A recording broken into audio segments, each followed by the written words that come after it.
गुरुर्ब्रह्मा गुरुर्विष्णुर् गुरुर्ब्रह्मा गुरुर्विष्णुर् गुरुर्देवो महेश्वरः गुरुर्देवो महेश्वरः गुरुसाक्षात् परब्रह्म गुरुर्साक्षात् परब्रह्म तस्मै श्री गुरवे नमः तस्मै श्री गुरवे नमः। ॐ नमो भगवते वासुदेवाय ॐ नमो भगवते वासुदेवाय ॐ नमो भगवते वासुदेवाय ॐ नमो भगवते वासुदेवाय ॐ नमो भगवते वासुदेवाय वासुदेवाय वासुदेवाय। प्रेम से बोलो श्री कृष्ण भगवान की जय, भोलेनाथ भंडारी की जय। एक बार बोल दो ना राधे राधे कृष्णम कृष्णम। मित्रों, बहुत सुंदर प्रसंग चल रहा था। तो मित्रों, श्री हरि सचित्र श्री भागवत सुधा सागर सुख सागर भगवान वेद व्यास कृत श्रीमद् भागवत 12 सखंडों की सरल हिंदी व्याख्या श्लोक सहित प्रस्तुति की जा रही है। आचार्य श्री राजेंद्र कुमार सूर्यवंशी भगवान विष्णु नारायण श्री कृष्ण के चरणों की धूल उनके शिष्य से उनके मुख के द्वारा इस यज्ञ का, भागवत की यज्ञ का प्रसाद आप तक वितरण कर रहे हैं। मित्रों, भक्तों, भगवान का ये प्रसाद लेना मत भूलिए। प्रेम से बोलो श्री कृष्ण भगवान की जय। मित्रों, 8वां अध्याय संपन्न हुआ था। 9वां अध्याय हम अब शुरू करने जा रहे हैं। तो अर्थात मित्रों, थोड़ा सा जो 8वें अध्याय का यानी कि 10वें स्कंद के 8वें अध्याय का कुछ उच्चारण रह गया था, वो हम बीच में हमें रोकना पड़ा था, इसलिए हम उसको संपूर्ण करते हैं। मित्रों, एक उग्रतपा नाम के ऋषि थे। वे अग्निहोत्री और बड़े दृढ़वर्ती थे। उनकी तपस्या अद्भुत थी। उन्होंने पचद शास्त्र मंत्र का जाप और रसोमंत नव किशोर श्याम सुंदर श्री कृष्ण का ध्यान किया था। सो कल्पों के बाद वे सुंदर नामक गोप की कन्या सुदंता हुई। एक सत्य तपा नाम के मुनि थे। वे सूखे पत्तों पर रहकर दशाक्षर मंत्र का जाप और श्री राधा जी के दोनों हाथ पकड़कर नाचते हुए श्री कृष्ण का ध्यान करते थे। 10 कल्प के बाद वे सुभद्र नामक गोपी की कन्या सुभद्रा हुई। सुभद्रा जो भगवान श्री कृष्ण की बहन थी। तो मित्रों, हरिधाम नाम के एक ऋषि थे। वे निराहार रहकर कली काम बीज से युक्त विषाक्षरी मंत्र का जाप करते थे और माधवी मंडल में कोमल कोमल पत्तों की सैया पर लेटे हुए युगल सरकार का ध्यान करते थे। 3 कल्प के पश्चात वे आसारंग नामक गोपी के घर रंगवेणी नाम से अवतीर्ण हुए। जाबली नाम के एक ब्रह्मज्ञानी ऋषि थे। उन्होंने एक बार विशाल वन में विचरते विचरते एक जगह बहुत बड़ी बावली देखी, यानी कि पानी का कोई, जिसको हम झोड़ भी कह देते हैं, पानी का तालाब भी बोलते हैं, तो बावली बोलते हैं। तो बड़ी बावली देखी है। इस बावली के पश्चिम तट पर बढ़ के नीचे एक तेजस्वी युक्ति स्त्री कठोर तपस्या कर रही थी। वह बड़ी सुंदर थी। चंद्रमा की शुभ्र किरणों के समान उसकी चांदनी चारों ओर छिटक रही थी। उसका बायां हाथ अपनी कमर पर था और दाहिने हाथ से वह ज्ञान मुद्रा धारण किए हुए थी। जब लिख के बड़ी नम्रता के साथ पूछने पर उस तापसी ने बतलाया, ब्रह्मा विदा हम तुला योगेंद्रिया चा मुग्रयते स हरि पादोंभो जग कहा मैया असुचीरहा तपाहा ब्राह्मनंदनेन पूर्णहेया नेनानंदने त्रिपति थी तृप्त थी अचरा मय सिमन वन ध्युरे मने घोरे अध्यानयंती पुरुषोत्तम यथापि शून्य परमात्मनम मन्य कृष्णरंती बिना। तो अर्थात मित्रों, कहने का तात्पर्य मैं वह ब्रह्म विदा हूँ, मैं वह ब्रह्म विद्या हूँ, विदा हूँ जिसे बड़े बड़े योगी सदा ढूंढा करते हैं। मैं श्री कृष्ण के चरण कमलों के प्रति के लिए इस घोर वन में उस पुरुषोत्तम का ध्यान करती हुई दीर्घ काल से तपस्या कर रही हूँ। मैं ब्रह्मानंद से परिपूर्ण हूँ और मेरी बुद्धि भी उसी आनंद से परितृप्त है, परंतु श्री कृष्ण का प्रेम मुझे अभी प्राप्त नहीं हुआ, इसलिए मैं अपने को शून्य देखती हूँ। ब्रह्मज्ञानी जबली ने उसके चरणों पर गिरकर दीक्षा ली और फिर वर्ज वृत्तियों में विराने लगे, वहां पे विराजमान होने लगे। भगवान का ध्यान करते हुए वे एक परसे से खड़े होकर, यानी कि एक जैसे फरसा होता है एक पैर का, एक पैर से खड़े होकर बड़ी कठोर तपस्या करते रहे। 9 कल्पों के बाद प्रचंड नामक गोप के घर वे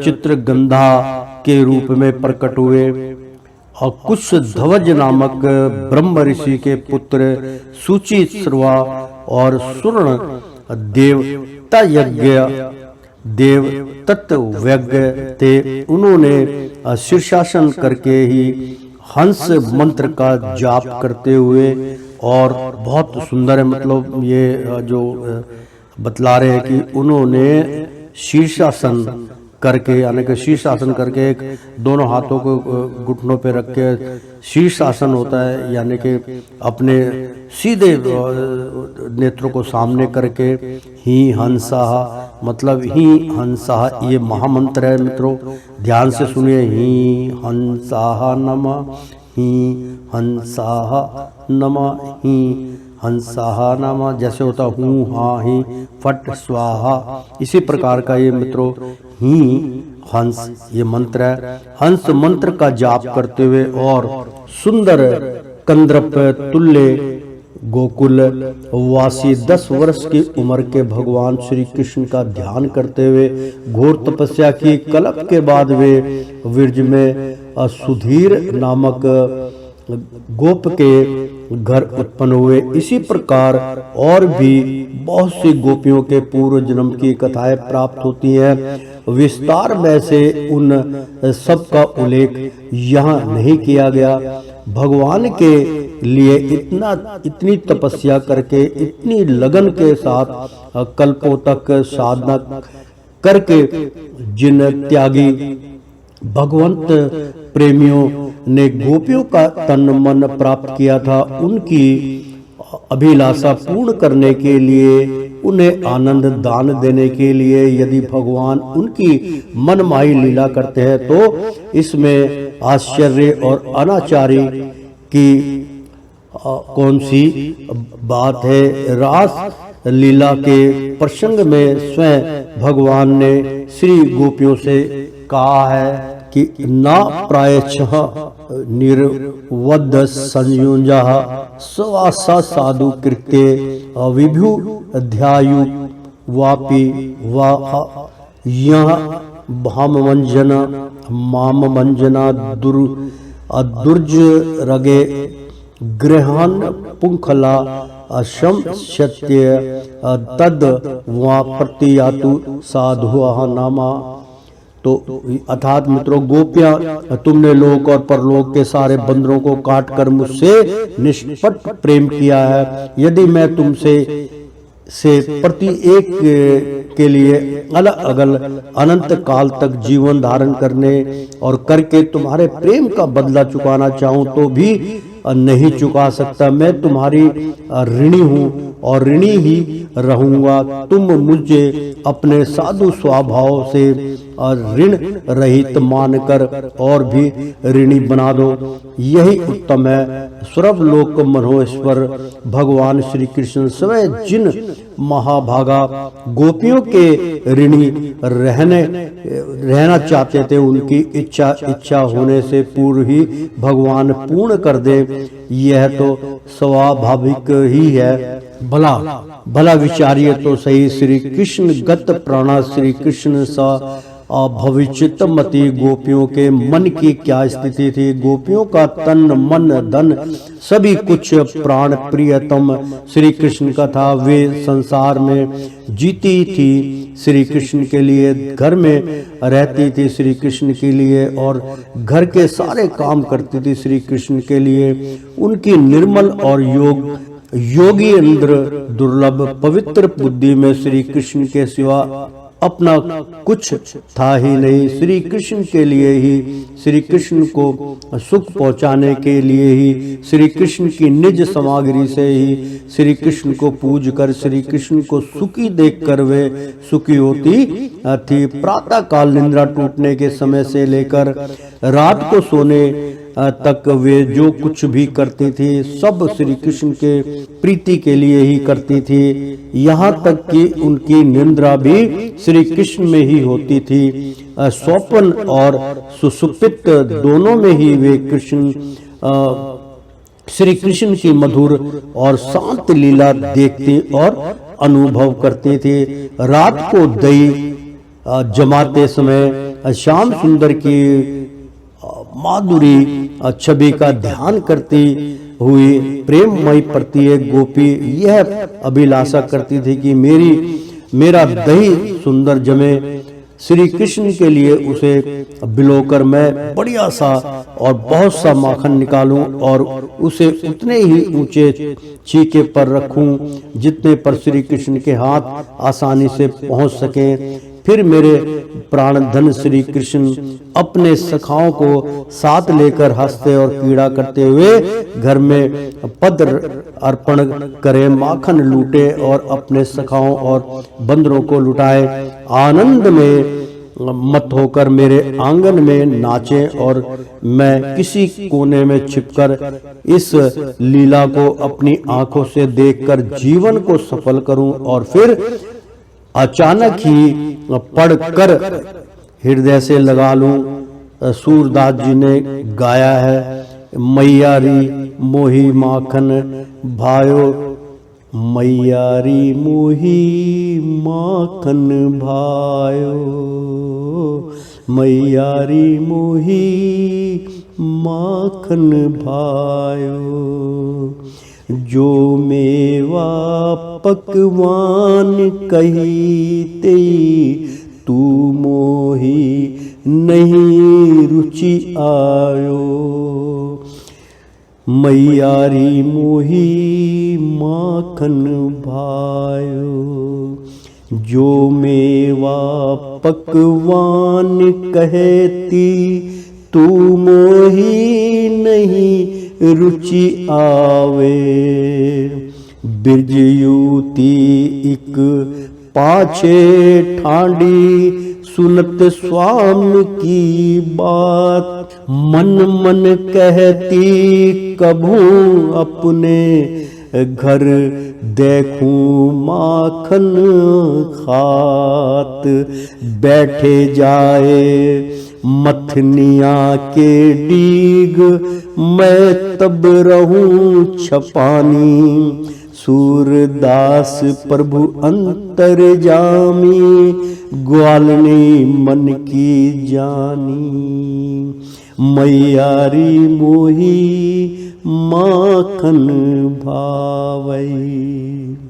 तो मित्रों, यथार्थ एक दिन श्याम सुंदर कह रहे थे, मैया मुझे माखन भाता है तो मेवा पकवान के लिए कहती है, परंतु मुझे तो वे रुचि ही नहीं। वही पीछे एक गोपी खड़ी श्याम सुंदर की बात सुन रही थी। उसने मन ही मन कामना की, मैं कब इन्हें अपने घर माखन खाते देखूंगी। ये मथानी के पास जाकर बैठेंगे, तब मैं छुप रहूंगी। प्रभु तो अंतर्यामी है। गोपी के मन की जान गए और उनके घर पहुंचे तथा उनके घर का माखन खाकर उसे सुख दिया। गए स्वामी गए श्याम तीही, गवालनी कै घर। उसे इतना आनंद हुआ कि वह फूली ना समाई। सूरदास जी गाते हैं, मैयारी मोही माखन मन भावई। तो फूली फिरती ग्वाली मन मेरी, पूछती सकी परस्पर, बात ही पायो परायो, कछु कहूँ तेरी। पुलकित रोम रोम गद गद मुख बानी, कहत न आमई। ऐसो कहा आही सो सकीरी, हम कहूँ क्यों न सुनावे। तन न्यारा जी एक हमारो, हम तुम ऐके रूप। सूरदास कह ग्वाली, सीकनी सो देखियो रूप अनूप। अर्थात मित्रों, वह खुशी से छक कर फूली फिरने लगी। आनंद उसके हृदय में समा नहीं रहा था। सहेलियों ने पूछा, अरे तुझे कहीं कुछ बड़ा धन मिल गया है क्या? वह तो एक सुनकर और भी प्रेम विहल हो गई। उसका रोम रोम खिल उठा, वह गदगद हो गई।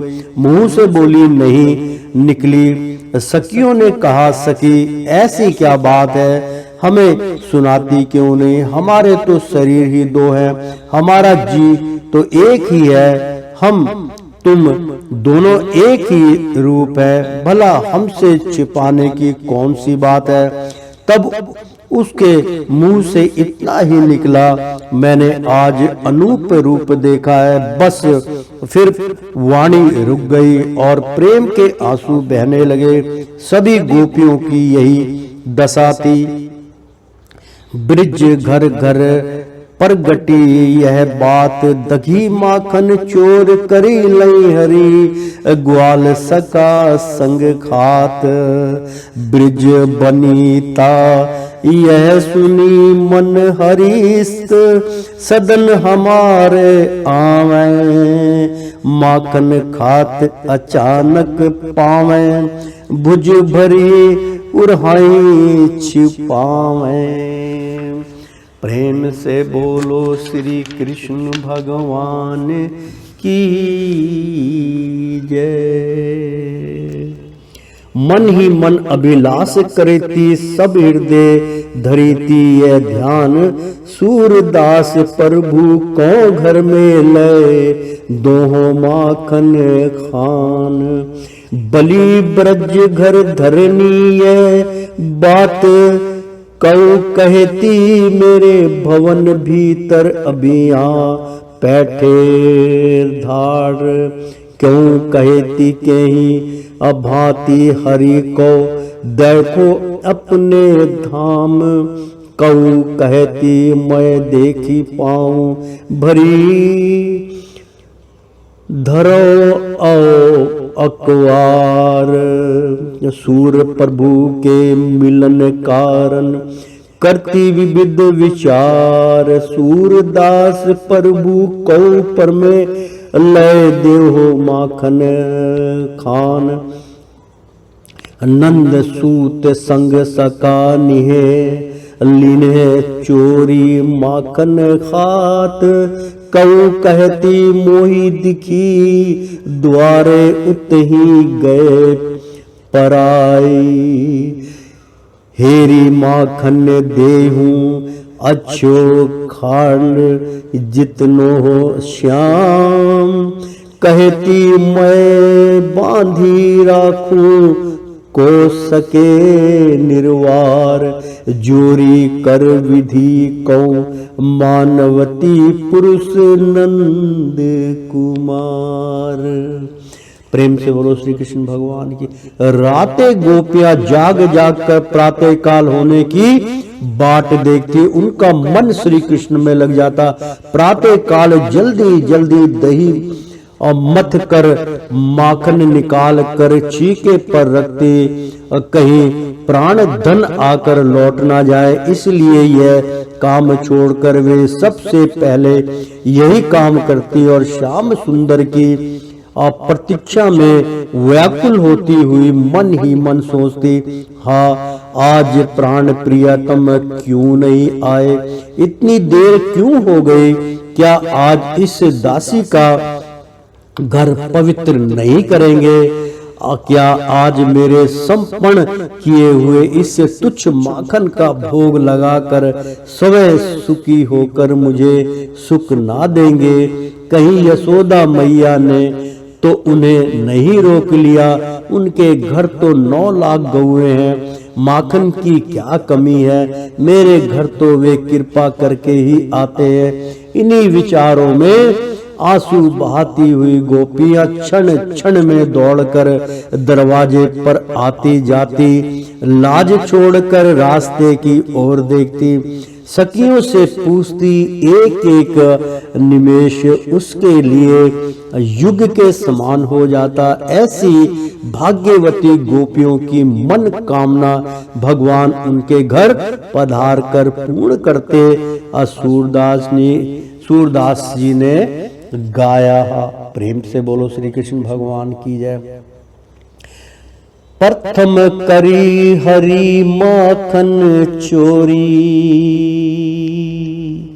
मन में यही विचार करत हरि, ब्रज घर घर सब जाऊं, बाल रूप असुमति मोहि जाने, गोपनी मिली सुख भोग, ग्वालनी मन इच्छा करी पूर्ण, आपू भजे ब्रज खोरी, गोकुल जन्म लियो सुख कारण, सब कै माखन खाऊं, सूरदास प्रभु कहत, प्रेम सोये मेरे ब्रज लो।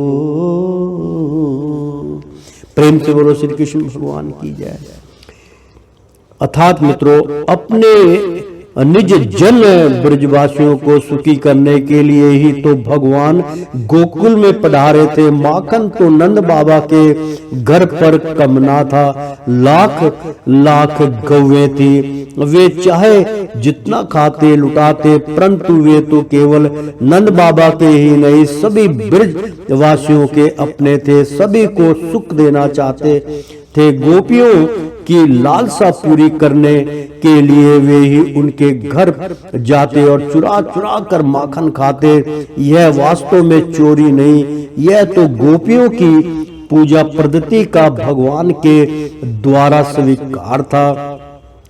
भक्त वत्सल भगवान भक्त की पूजा अस्वीकार कैसे ना करें। भगवान की इस दिव्य लीला माखन चोरी का रहस्य ना जानने के कारण ही कुछ लोग इसे आदर्श के विपरीत बतलाते हैं। उन्हें पहले समझना चाहिए चोरी क्या वस्तु है, वह किसकी होती है और कौन करता है? चोरी उसे कहते हैं जब किसी दूसरे की चीज या दूसरे की कोई चीज उसकी इच्छा के बिना उसके अनजान में और आगे भी वह जान ना पाए ऐसी इच्छा रखकर ले ली जाती है।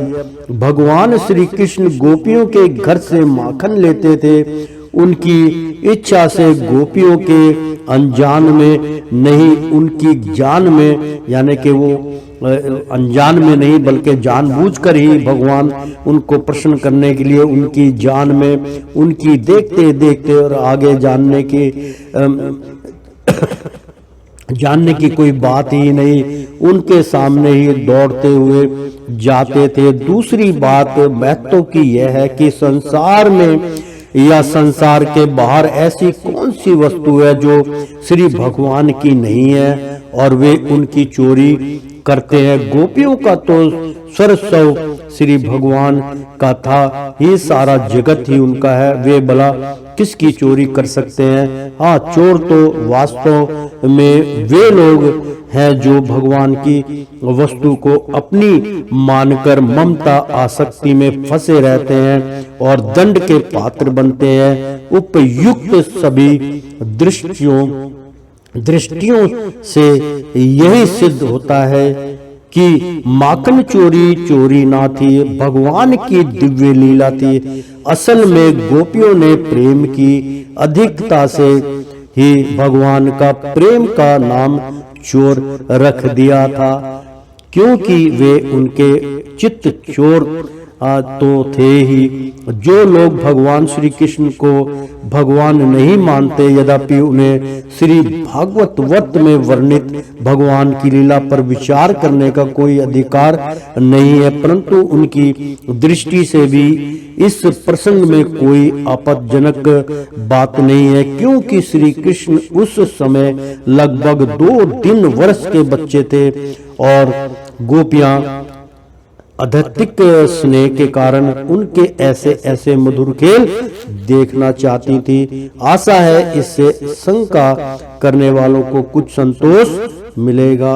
प्रेम से बोलो श्री कृष्ण भगवान। बहुत सुंदर प्रसंग कवि ने कहा, हनुमान प्रसाद पोदार, उनका ये लेखन था मित्रों, बहुत सुंदर लेखन था। हम उनकी भी जय जयकार करते हैं। मद भक्षण के हेतु भगवान श्री कृष्ण ने विचार किया कि मुझ में शुद्ध सत्व गुण ही रहता है और आगे बहुत से रजोगुणी कर्म करने, उनके लिए थोड़ा सा रज संग्रह कर लेते हैं। संस्कृत साहित्य में पृथ्वी का एक नाम क्षमा भी है। श्री कृष्ण ने देखा कि ग्वाल बाल खुलकर मेरे साथ खेलते हैं, कभी कभी अपमान भी कर बैठते हैं, उनके साथ क्षमांश धारण करके ही क्रीड़ा करनी चाहिए जिसमें कोई विघ्न ना पड़े।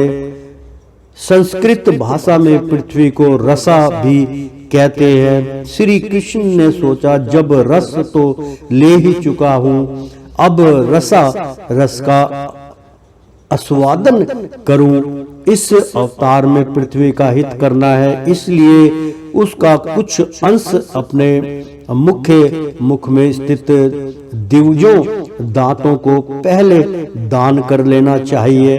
ब्राह्मण शुद्ध और सात्विक कर्म में लग रहे हैं। अब उन्हें असुरों का संहार करने के लिए कुछ राजस कर्म भी करने चाहिए। यहाँ सूचित करने के लिए मानो उन्होंने अपने मुख में स्थित दिग्गजों को दांतों को रज से युक्त किया। पहले विष भक्षण कर किया था, मिट्टी खाकर उसकी दवा की। पहले गोपियों का मक्खन खाया था, उल्हाना देने पर मिट्टी खा ली जिससे मुंह साफ हो जाए। भगवान श्री कृष्ण के उदर में रहने वाले कोटि कोटि ब्रह्मांडों के जीव वर्ज रज गोपियों के चरणों की रज प्राप्त करने के लिए व्याकुल हो रहे थे। उनकी अभिलाषा पूर्ण करने के लिए भगवान ने मिट्टी खाई। भगवान स्वयं ही अपने भक्तों की चरण रज मुख के द्वारा अपने हृदय में धारण करते हैं। छोटे बालक के स्वभाव ही मिट्टी खा लिया करते हैं। यशोदा जी जानती थी कि इस हाथ ने मिट्टी खाने में सहायता की है, चोर का सहायक भी चोर ही है, इसलिए उन्होंने हाथ ही पकड़ा। भगवान के नेत्र में सूर्य और चंद्रमा का निवास है, वे कर्म के साक्षी है। उन्होंने सोचा कि पता नहीं श्री कृष्ण मिट्टी खाना स्वीकार करेंगे कि मुकर जाएंगे। अब हमारा कर्तव्य क्या है? इसी भाव को सूचित करते हुए दोनों नेत्र चकराने लगे। माँ मिट्टी खाने के संबंधों में ये कुछ अकेला का ही नाम ले रहे हैं। मैंने खाई तो सबने खाई, देख लो मेरे मुख में संपूर्ण विश्व। तो बहुत सुंदर प्रसंग है, मतलब इसका भी मैं उच्चारण करूं। जब भगवान ने मिट्टी खाई थी तो अपना, जब माँ ने डांट के बोला कि अब मुंह खोल के दिखा मिट्टी खाई कि नहीं, तो उन्होंने एक डला खाया तो जो माँ निकालना चाहती थी, जब उन्होंने मुंह खोला कि लो माँ देख लो, तो वही यहाँ पे प्रसंग है। बहुत सुंदर प्रसंग है मित्रों कि माँ मिट्टी खाने के संबंध में ये मुझ अकेले का ही नाम ले रहे हैं। मतलब जितनी भी सखियां थी केवल मेरा ही नाम ले रहे हैं कि तेरे बालक ने, तेरे लल्ला ने मिट्टी खाई, क्या माखन नहीं देते? तो माँ क्रोधित हो गई थी। यशोदा ने आके मुंह खोला तो उनको उनमें पूरा ब्रह्मांड दर्शाया। तो वही यहाँ पे व्याख्या, तो मैंने खाई तो सबने खाई, देख लो मेरे मुख में संपूर्ण विश्व। तो मुंह खोला तो जब उन्होंने खाई तो संपूर्ण संसार को दिखाया, तो सभी खा रहे मिट्टी। कोई भी बालक को मिट्टी का सेवन जरूर करता है, तो उसका इसमें तात्पर्य बहुत सुंदर था। तो श्री कृष्ण ने विचार किया कि उस दिन मेरे मुख में विश्व को देखकर माता ने अपने नेत्र बंद कर लिए थे। आज भी जब मैं अपना मुंह खोलूंगा तब यह अपने नेत्र बंद कर लेंगी। इस विचार से मुख खोल दिया। प्रेम से बोलो श्री कृष्ण भगवान की जय। स्वयं उनका जो बालक रूप था बहुत ही फलीभूत और सुंदर था। तो ऐसे विचार उन्होंने अपना किया और फिर प्रेम से बोलो श्री कृष्ण भगवान की जय। तो मित्रों 9वां अध्याय हम अब शुरू करने जा रहे हैं। तो 8वें अध्याय का तो हमने आपको बतलाया था कि ब्रह्मा जी की बात सत्य करने के लिए भगवान श्री कृष्ण बलराम के साथ वज्र में रहकर समस्त ब्रजवासियों को अपनी बाल लीला से आनंदित करने लगे। प्रेम से बोलो श्री कृष्ण भगवान की जय। मित्रों 10वें स्कंद का 9वां अध्याय अब हम शुरू करने जा रहे हैं। प्रेम से बोलो श्री कृष्ण भगवान की जय। एक बार बोल दो ना यशोदा मैया की जय, नंद बाबा की जय। और एक बार तय दिल से बोलो सुनने वाले सभी भक्तों की जय जयकार। तो प्रेम से बोलो एक बार बोल दो ना राधे राधे। तो मित्रों 10वां स्कंद का 9वां अध्याय हम प्रारंभ करने जा रहे हैं। श्री कृष्ण का उखल से बांधा जाना, उनको उखल में बांध दिया था।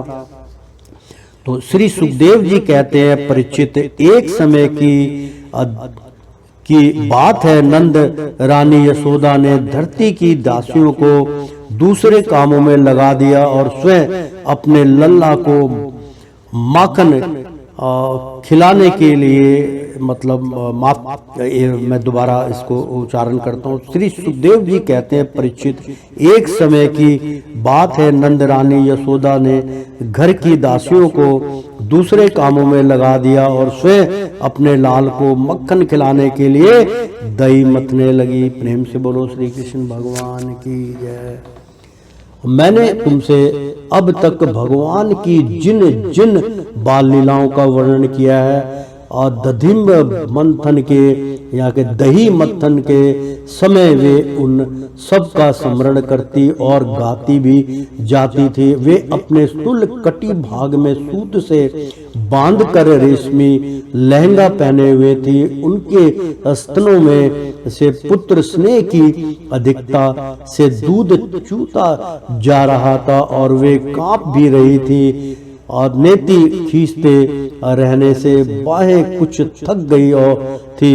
हाथों के कंगन और कानों के कर्णपूल हिल रहे थे। मुंह पर पसीने की बूंदें छलक रही थी। चोटी में गूंथे हुए मालती के सुंदर पुष्प गिरते जा रहे थे। सुंदर भौं वाली यशोदा इस प्रकार दही मथ रही थी। उसी समय भगवान श्री कृष्ण स्तन पीने के लिए दही मथनी हुई अपनी माता के पास आए। उन्होंने अपनी माता के हृदय में प्रेम और आनंद को और भी बढ़ाते हुए दही की माथनी पकड़ ली तथा उन्हें मथने से रोक दिया। श्री कृष्ण माता यशोदा की गोद में चढ़ गए। वात्सल्य स्नेह की अधिकता से उनके स्तनों से दूध तो स्वयं झर ही रहा था। वे उन्हें पिलाने लगी और मंद मंद मुस्कान से युक्त उनका मुख देखने लगी। इतने में ही दूसरी ओर अंगीठी पर रखे हुए दूध में उफान आया। उसे देखकर यशोदा जी उन्हें अत्र पत्र हो छोड़कर जल्दी से दूध उतारने के लिए चली गईं। इससे श्री कृष्ण को कुछ क्रोध आ गया। उनके लाल लाल होठ फड़कने लगे। उन्हें दांतों से दबाकर श्री कृष्ण ने पास ही पड़े हुए लोटे यानी कि लोटे से दही का मटका फोड़ फाड़ डाला। बनावट आंसू आंखों में भर लिए और दूसरे घर में जाकर अकेले में बासी माखन खाने लगे। यशोदा जी औंटा हुआ दूध को उतार कर जब फिर मथने के घर में चली आई, वहां देखती है तो दही का मटका कमोरा टुकड़े टुकड़े हो गया है। वे समझ गई कि यह सब मेरे लाल की ही करतूत है। साथ ही उन्हें वहां ना देखकर यशोदा माता हंसने लगी। यानी कि इधर उधर ढूंढने पर पता चला कि श्री कृष्ण एक उल्टे हुए उखल पर खड़े हैं और छीके पर का माखन लेकर बंदरों को खूब लुटा रहे हैं। उन्हें यह भी डर है कि कहीं मेरी चोरी खुल ना जाए, इसलिए चौकन्ने होकर चारों ओर ताकते जाते हैं। यह देखकर यशोदा रानी ने पीछे से धीरे धीरे उनके पास जाकर पहुंची। जब श्री कृष्ण ने देखा कि मेरी माँ हाथ में छड़ी लिए मेरी ही और आ रही है, तब झट से ओखली पर से कूद पड़े और डरे हुए की भांति भागे। परिचित बड़े बड़े योगी तपस्या के द्वारा अपने मन को अत्यंत सूक्ष्म और शुद्ध बनाकर भी जिनमें प्रवेश नहीं करा पाने की बात तो दूर रही। उन्हीं भगवान के पीछे पीछे उन्हें पकड़ने के लिए यशोदा जी दौड़ी। प्रेम से बोलो श्री कृष्ण भगवान की जय। मित्रों, थोड़ा सा यहाँ पे बहुत सुंदर प्रसंग का उच्चारण है। मैं साथ के साथ उच्चारण भी करता जा रहा हूँ क्योंकि ज्ञान स्रोत है, सूचक है। यानी कि इस प्रसंग में एक समय का तात्पर्य है।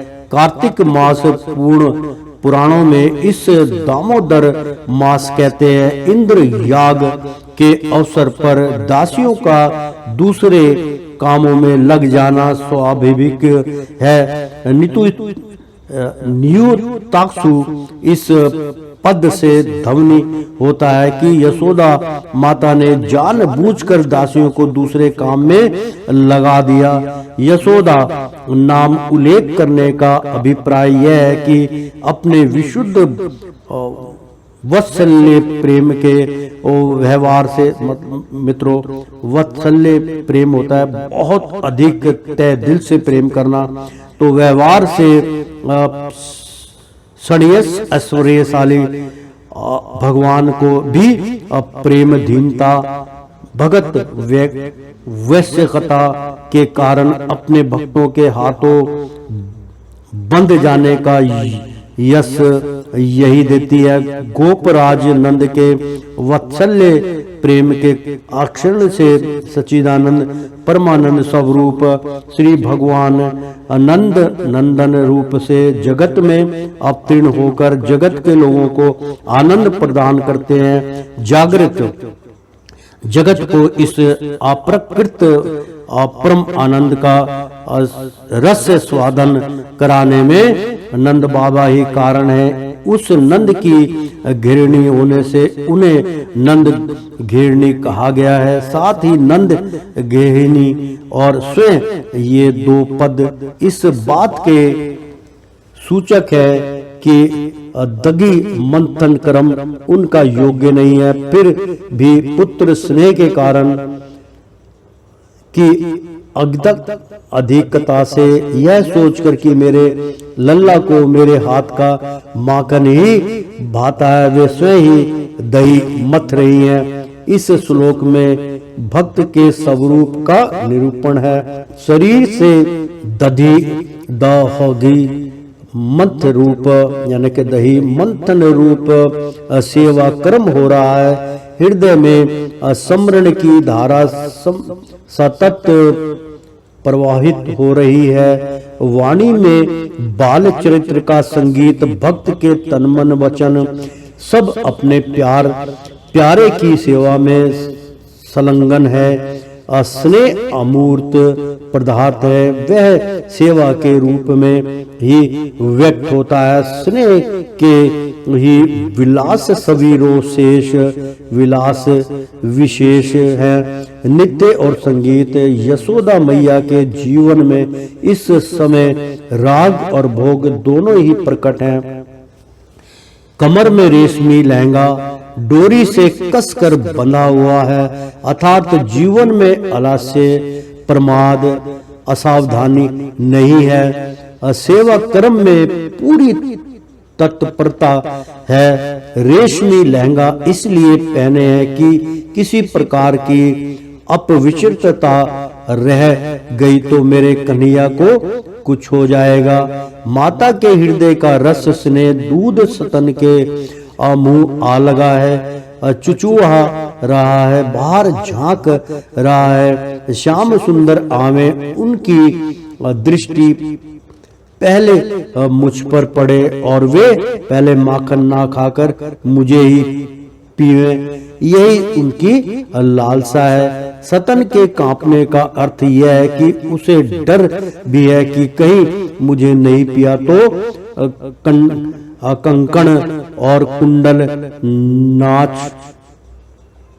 नाच कर मैया को बधाई दे रहे थे।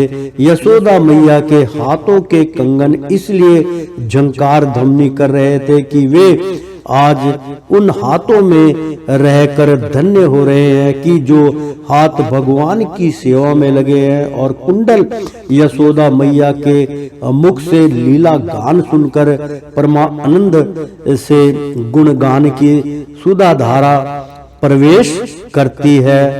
मुंह पर सफेद और मालती के पुष्पों के नीचे गिरने का ध्यान माता को नहीं है। वह श्रृंगार और शरीर मूल चुकी हैं, अथवा मालती के पुष्प स्वयं ही चोटियों से छूटकर चरणों में गिर रहे हैं कि ऐसी वात्सल्य में माँ के चरणों में ही रहना सौभाग्य है। हम सिर पर रहने के अधिकारी नहीं। हृदय में लीला की सुख स्मृति, हाथों से दही मक्खन और मुख से लीला गान, इस प्रकार मन तन वचन तीनों का श्री कृष्ण के साथ एकांत संयोग होते ही श्री कृष्ण जग कर मामा पुकारने लगे। अब तक भगवान श्री कृष्ण सोए हुए से थे। माँ की स्नेह साधना ने उन्हें जगा दिया। वे निर्गुण से सगुण हुए, अचल से चल हुए, निष्काम से असकाम हुए, स्नेह के मुखे भूखे प्यासे माँ के पास आए। क्या ही सुंदर नाम है, सत्य ने काम मथन करते समय आए। बैठी थाली के पास नहीं, स्वत्र भगवान साधन की प्रेरणा देते हैं, अपनी ओर आकर्षित करते हैं। परंतु मथानी पकड़कर मैया को रोक लिया। माँ अब तेरी साधना पूर्ण हो गई, अब पिष्ट पेषण करने से क्या लाभ। अब मैं तेरी साधना का इससे अधिक भार नहीं सह सकता। माँ प्रेम से दब गई, निहाल हो गई। मेरा लल्ला मुझे इतना चाहता है। मैया मना करती रही, नेक सा माखन तो निकाल लेने दे। मैं तो दूध पीऊंगा। यानी कि भगवान इस तरीके से माँ के साथ लाड करते थे कि मैया मना करती रही, लेकिन कहती भी रही कि नेक सा माखन तो निकाल लेने दे। तो भगवान श्री कृष्ण मैं तो दूध पीऊंगा। दोनों हाथों से मैया की कमर पकड़कर एक पांव घुटने पर रखा और गोद में चढ़ गए। स्तन का दूध बरस पड़ा। मैया दूध पिलाने लगी, लल्ला मुस्कुराने लगे, आंखें मुस्कान पर जम गई। इच्छा अति पद का यह अभिप्राय है कि जब लाला मुंह उठाकर देखेगा और मेरी आंखें उस पर लगी मिलेंगी, तब उसे बड़ा सुख मिलेगा। प्रेम से बोलो श्री कृष्ण भगवान की जय। तो मित्रों, उन्हें दांतों से दबाकर श्री कृष्ण ने पास ही पड़े हुए लोटे से दही का मटका फोड़ फाड़ डाला। बनावटी आंसू आंखों में भर लिए और दूसरे घर में जाकर अकेले में बासी माखन खाने लगे। तो प्रेम से बोलो श्री कृष्ण भगवान की जय। मित्रों, यहाँ पे बहुत सुंदर प्रसंग चल रहा था, ये इसलिए मैं आपको याद दिलाने के लिए मैं दोबारा इसका उच्चारण कर रहा हूँ। तो वो चढ़ गए थे छीके के ऊपर और माखन चुरा चुरा के बांदरों को भी दे रहे थे और छीके पर का माखन लेकर बंदरों को खूब लुटा रहे थे। इसी प्रकार पीछे उन्हें पकड़ने के लिए यशोदा जी दौड़ी। यहाँ तक कथा सुनाई थी, अब उच्चारण में कर रहा था। तो जब इस प्रकार माता यशोदा श्री कृष्ण के पीछे दौड़ने लगी, तब कुछ ही देर में बड़े बड़े हिलते हुए नितंबों के कारण उनकी चाल धीमी पड़ गई। वेग से दौड़ने के कारण चोटी की आंट ढीली पड़ गई। वे जो जो आगे बढ़ती, पीछे पीछे चोटी में गुंथे हुए फूल गिरते जाते। इस प्रकार सुंदरी यशोदा ज्यों ज्यों करके उन्हें पकड़ सकी। मित्रों, ये प्रसंग चल रहा था और बहुत सुंदर प्रसंग था मित्रों। तो जिसमें ना बाहर ना भीतर, ना आदि है और ना अंत, जो जगत के पहले भी थे बाद में भी रहेंगे, इस जगत के भीतर तो हैं ही, बाहरी रूपों में भी हैं और तो क्या जगत के रूप में भी स्वयं वही हैं। तो प्रेम से बोलो श्री कृष्ण भगवान की जय। नहीं तो समस्त इंद्रियों से परे और अव्यक्त है, उन्हीं भगवान को मनुष्य का सारूप धारण करने के कारण पुत्र समझकर यशोदा रानी रस्सी से उखड़ में ठीक वैसे ही बांध देती है जैसे कोई साधारण सा बालक हो। जब माता यशोदा अपने उद्यमी और नटखट लड़के को रस्सी से बांधने लगी, तब वह तो अंगुल छोटी पड़ गई। तब उन्होंने दूसरी रस्सी लाकर उसमें जोड़ी। जब वह भी छोटी ही हो गई, तब उसके साथ और जोड़ी। इस प्रकार वे जो जो रस्सी लाती और जोड़ती गई, त्यों त्यों जुड़ने पर भी वे सब दो दो अंगुल छोटी पड़ती गई। यशोदा रानी ने घर की सारी रस्सियां जोड़ डाली, फिर भी वे भगवान श्री कृष्ण को ना बांध सकी। उनकी सफलता पर देखने वाली गोपियां मुस्कुराने लगी और वे स्वयं भी मुस्कुराती हुई आश्चर्यचकित हो गई।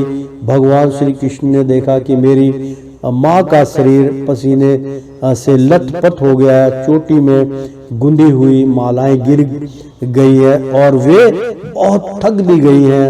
तब कृपा करके वे स्वयं ही अपनी माँ के बंधन में बंध गए। परीक्षित, भगवान श्री कृष्ण का परम स्वतंत्र है।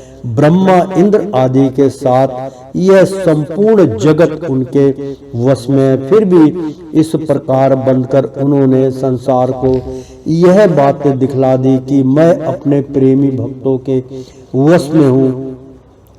ग्वालिनी यशोदा ने मुक्तिदाता मुकुंद से जो कुछ अनिवर्चनीय कृपा प्रसाद प्राप्त किया, वह प्रसाद ब्रह्मा पुत्र होने पर भी, शंकर आत्मा होने पर भी और वक्ष सतल पर विराजमान लक्ष्मी अर्धांगिनी होने पर भी ना पा सके। यह गोपी का नंदन भगवान अनन्य प्रेमी भक्तों के लिए जितने सुलभ है उतने देश विभाने कर्म कांडी एवं तपस्वियों को तथा अपने सब रूप भूत ज्ञानियों के लिए भी नहीं है। इसके बाद नंद रानी यशोदा की तो घर के काम धंधों में उलझ गई और उखल में बंधे हुए भगवान श्याम सुंदर ने उन दोनों अर्जुन वृक्षों को मुक्ति देने की सोची, जो पहले यक्ष राज कुबेर के पुत्र थे। इनके नाम थे नलकूबर और मणिग्रीव। इनके पास धन, सौंदर्य और ऐश्वर्य की पूर्णता थी। इसका घमंड देखकर ही देव ऋषि नारद जी ने इन्हें शाप दे दिया था और ये वृक्ष हो गए थे। तो प्रेम से बोलो श्री कृष्ण भगवान की जय। मित्रों, बहुत सुंदर प्रसंग चल रहा है। इस प्रसंग का तात्पर्य था मित्रों कि जब हम भक्ति करते से माता ने उनको जो है उखल में बांधने की कोशिश की तो रस्सी जो थी वो 2 उंगल छोटी रह जाती थी। इसी प्रकार से उन्होंने इस घोर कलयुग के प्राणियों को, भक्तों को, सभी ब्रह्म ऋषियों को आदेश दिया और समझाने की कोशिश की है।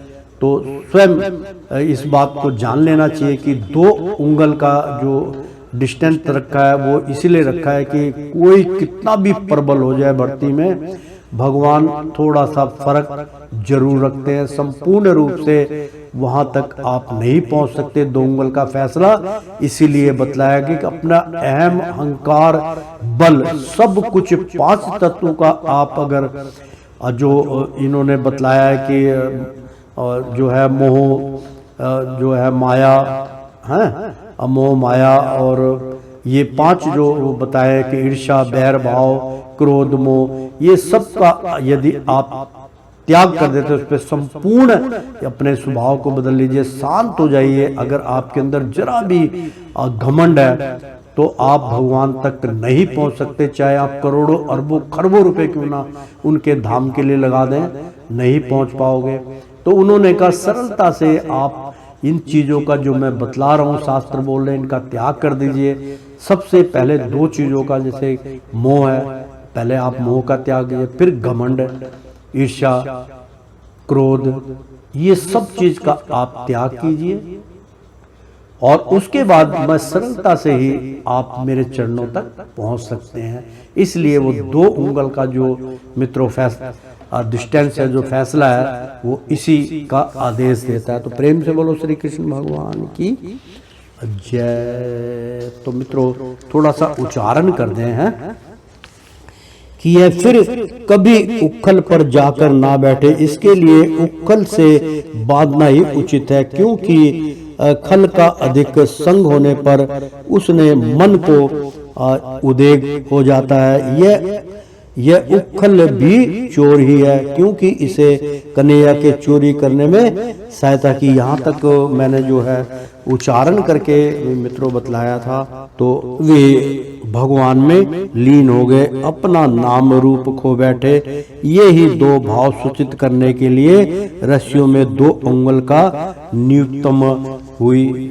मैं अभी दोबारा इसका उच्चारण करके बतलाता हूँ मित्रों कि उन्होंने विचार किया कि जहाँ नाम और रूप होते हैं वहीं बंधन भी होता है। मुझ परमात्मा में बंधन की कल्पना कैसे, जबकि ये 2 ही नहीं 2 उंगल की कमी का यही रहस्य है। 2 वृक्षों का उद्धार करना है, यही क्रिया सूचित करने के लिए रस्सी 2 उंगल कम पड़ गई। भगवान कृपा से दैत्य अनुरागी भी युक्त मुक्त हो जाता है और असंग भी प्रेम से बंध जाता है। यदि दोनों भाव सूचित करने के लिए रस्सी 2 उंगल कम हो गई, यशोदा माता ने छोटी बड़ी अनेकों रस्सियां अलग अलग और एक साथ भी भगवान की कमर में लगाई, परंतु वे पूरी ना पड़ी, क्योंकि भगवान में छोटे बड़े का कोई भेद नहीं। रस्सियों ने कहा कि भगवान के समान अनंता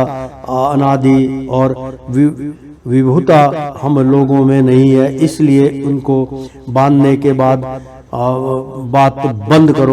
बांधने की बात बंद करो। अथवा जैसे नदियां समुद्र में समा जाती वैसे ही सारे गुण सारी रस्सियां अनंत गुण भगवान में लीन हो गए, अपना नाम रूप खो बैठे। ये ही 2 भाव सूचित करने के लिए रस्सियों में 2 उंगल की न्यूनतम हुई।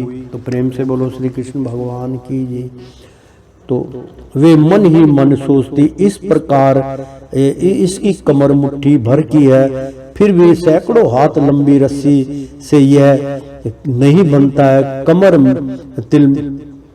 तिल मात्र भी मोटी नहीं होती। माता सोच रही है कि बनता क्यों नहीं है, क्रोधित है तो मोटी नहीं होती। रस्सी 1 उंगल भी छोटी नहीं होती, फिर भी वह बनता नहीं। कैसे आश्चर्य है, हर बार 2 अंगुली की ही कमी होती है, ना 3 की, ना 4 की, ना 1 की। यह कैसा अलौकिक चमत्कार है।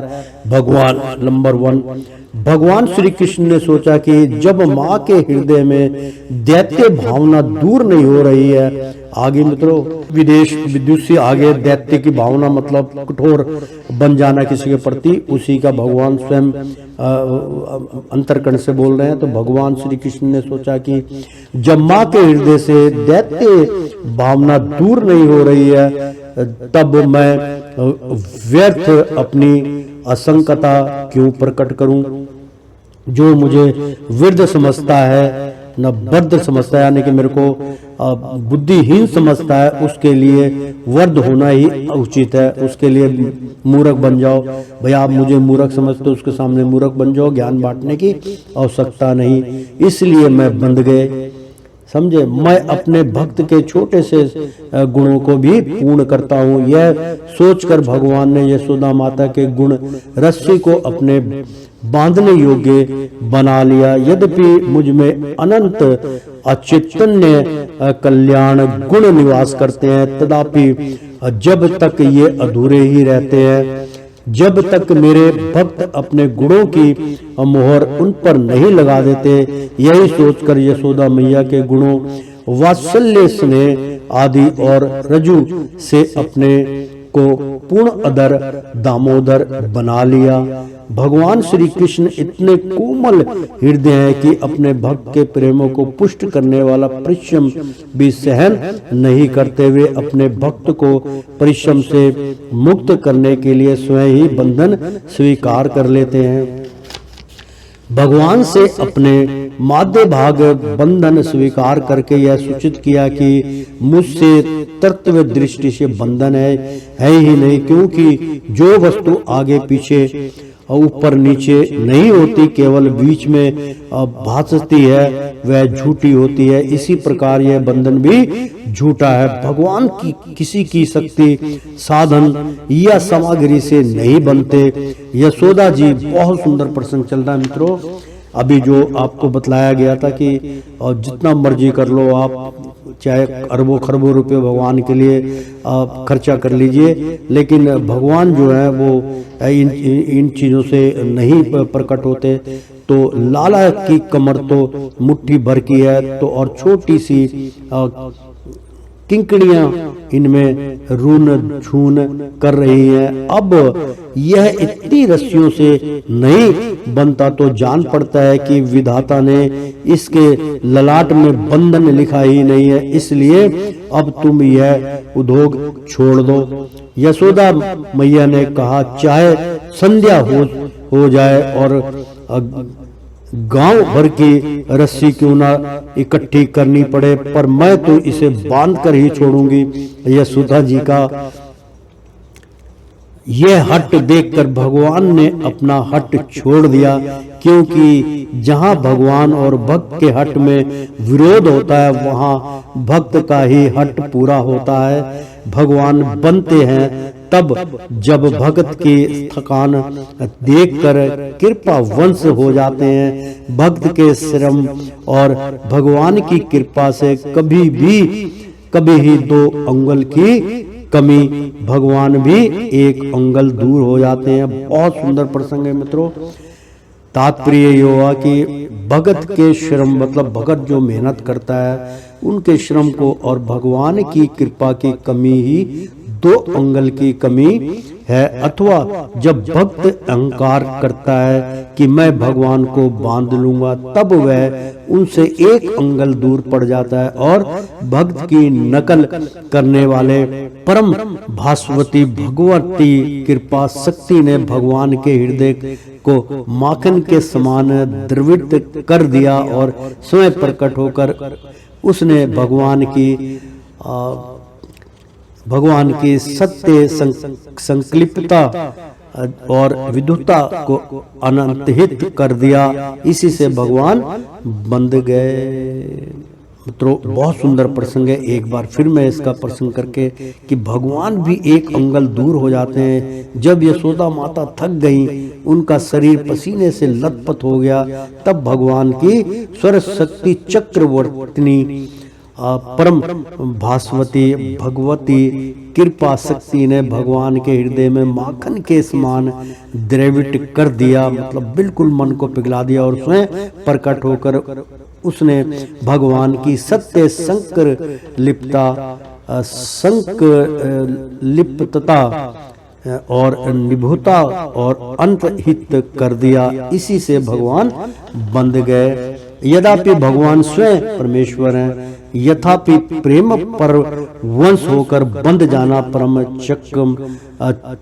चमत्कारी होने के कारण भगवान का भूषण ही है, भूषण नहीं। आत्मा राम होने पर भी भूख लगना, पूर्ण काम होने पर भी अतृप्त रहना, शुद्ध सत्य स्वरूप को होने पर भी क्रोध करना, स्वराज्य लक्ष्मी से युक्त होने पर भी चोरी करना, महाकाल यम आदि को भय देने वाले होने पर भी डरना और भागना, मन से भी तीव्र गति वाले होने पर भी माता के हाथों पकड़ा जाना, आनंदमय होने पर भी दुखी होने और रोना, स्वर व्यापक होने पर भी बंध जाना, यह सब भगवान की स्वाभाविक भक्त वश्यकता है।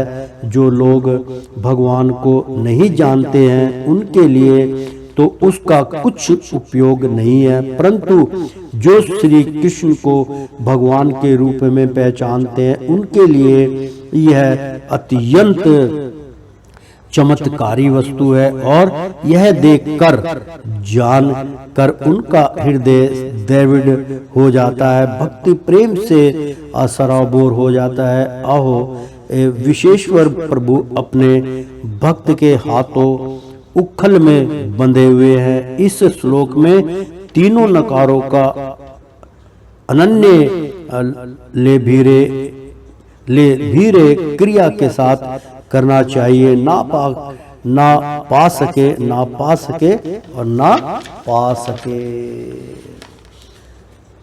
बहुत सुंदर प्रसंग था मित्रों। तो श्रीमन नारायण नारायण हरि हरि, तेरी लीला सबसे न्यारी न्यारी, बोलो हरि हरि। ओ श्रीमन नारायण नारायण हरि हरि। प्रेम से बोलो श्री कृष्ण भगवान की जय। एक बार बोल दो ना राधे राधे। प्रेम से बोलो नंद बाबा यशोदा मैया की जय। प्रेम से बोलो श्री कृष्ण भगवान की जय। मित्रों, 10वें स्कंद का 9वां अध्याय यही संपन्न हुआ। प्रेम से बोलो श्री कृष्ण भगवान की जय।